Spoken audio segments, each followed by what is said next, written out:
A Bird Came Down the Walk by Emily Dickinson. A bird came down the walk he did not know I saw.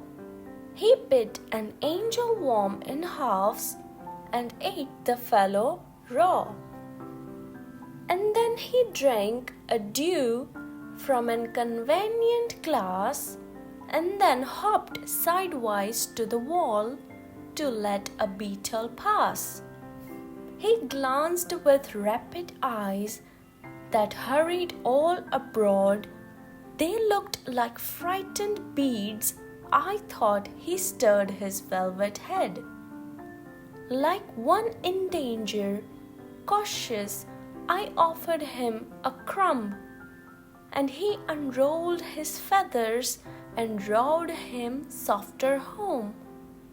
Then oars divided the ocean, two silver for a seam, or butterflies off banks of noon leap splashless as they swim.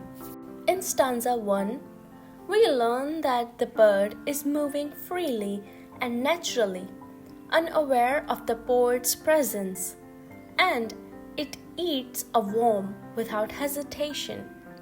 This shows that nature is real and instinctive, not always gentle or pleasing, and the poet wants to highlight how animals live honestly, according to their needs without any artificial behavior. In stanza 2, the bird drinks dew and politely moves aside for a beetle, which shows a quiet harmony and balance in nature, suggesting that even small creatures live together in an unspoken order and peace.